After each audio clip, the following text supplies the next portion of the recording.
अस्सलाम वालेकुम, मैं हूँ डॉक्टर सादिया सलीम।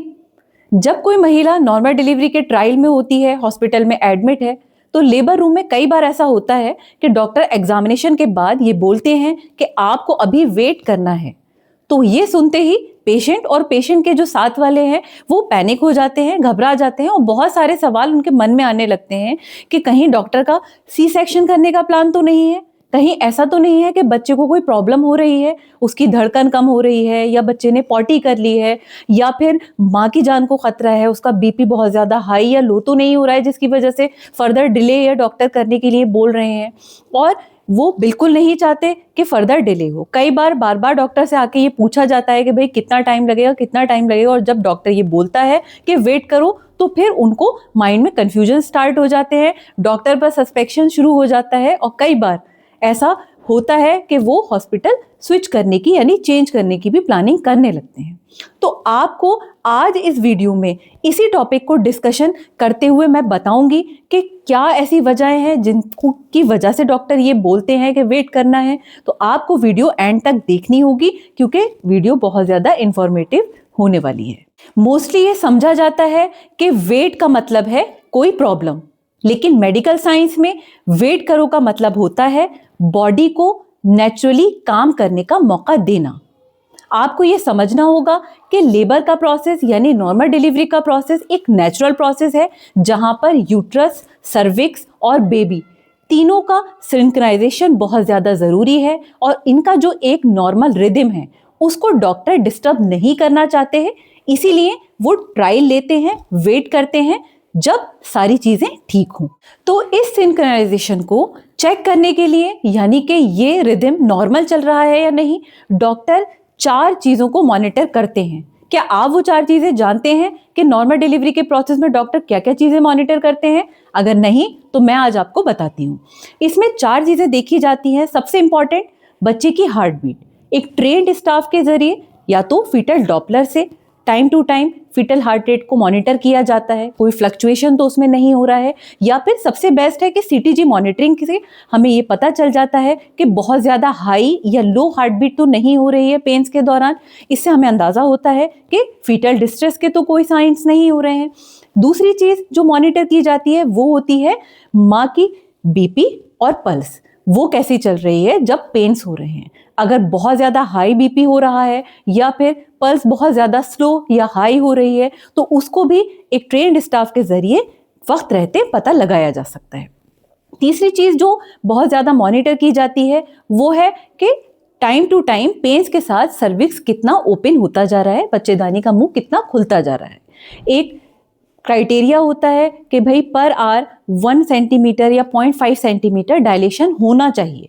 तो वो क्या पेन्स के दौरान बढ़ रहा है सर्विक्स, जैसे हमने एडमिट किया था, क्या हर 2 घंटे में कुछ इंप्रूवमेंट आया है या नहीं, ये भी डॉक्टर के एग्जामिनेशन के जरिए डॉक्टर पता करता है। चौथा पॉइंट जो सबसे ज़्यादा इंपॉर्टेंट है, जो डॉक्टर बहुत ज़्यादा मॉनिटर करते हैं, वो होता है कि बच्चा पेन्स के साथ किस तरीके से नीचे आ रहा है, यानी बच्चे की पोजीशन अब कैसी है, हेड उसका एंगेज हो गया है या नहीं। और यही वो पॉइंट है जिसकी वजह से डॉक्टर कई बार वेट करने के लिए बोलते हैं, क्योंकि अगर डॉक्टर के बताए हुए जो एडवाइजेज है, अगर पेशेंट उसको ठीक से लेबर के दौरान फॉलो करता है, वॉक करता रहता है, ब्रीदिंग एक्सरसाइजेस फॉलो करता है, स्क्वाट्स करता है, तो उसकी वजह से हेड इजीली एंगेज हो पाता है, स्टेशन पर आ चुका होता है और फिर टाइम टू टाइम पेन के साथ वो नीचे खिसकना शुरू कर देता है।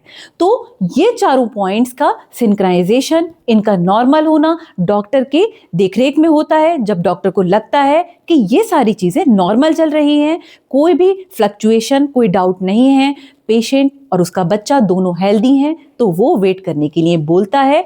प्रोग्रेस स्लो है बट नॉर्मल है। जैसा कि आपने अभी तक समझा कि कौन सी ऐसी कंडीशंस हैं जहां डॉक्टर आपको वेट करने के लिए एडवाइस करते हैं, अब आपको इसी के साथ ये भी समझना ज़रूरी है कि कुछ ऐसी कंडीशंस हैं जहां पर डॉक्टर वेट करने को कभी नहीं बोलेगा, क्योंकि वहां आपको या आपके होने वाले बच्चे की जान को खतरा हो सकता है। तो 5 ऐसी कंडीशंस हैं जिसमें सबसे इंपॉर्टेंट, बच्चे की धड़कन कम हो रही है। दूसरा, माँ का जो ब्लड प्रेशर है वो डेंजरसली हाई हो गया है, जिसकी वजह से उसकी जान को खतरा हो सकता है। तीसरा, कॉर्ड ऑफ द लूप होने की वजह से बच्चे की जो ऑक्सीजन सप्लाई है वो कम हो रही है और धड़कन कम होती चली जा रही है। चौथा, बच्चे ने सडनली मिकोनियम पास किया और पर वेजाइनली जो लीकेज हो रहा था वो थिक ग्रीनिश डिस्चार्ज में आने लगा।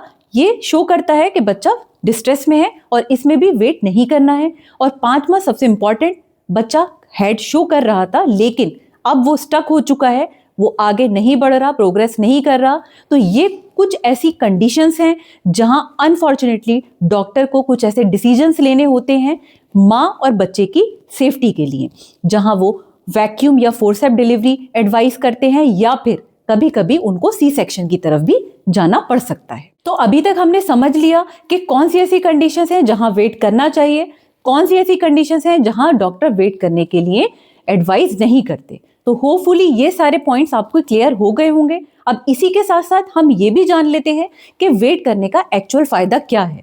तो वेट करने से स्टिचेस कम आएंगे, नॉर्मल डिलीवरी की संभावना बढ़ेगी तो स्टिचेस कम आएंगे। इसी के साथ साथ जितना समय मिलेगा, बच्चे के लंग्स मैच्योर होंगे, तो जब उसकी डिलीवरी होगी तो वो easily without any oxygen support सांस ले पाएगा। और तीसरा, आगे की जो प्रेगनेंसी है उनके सेफ होने के चांसेस भी बढ़ जाएंगे।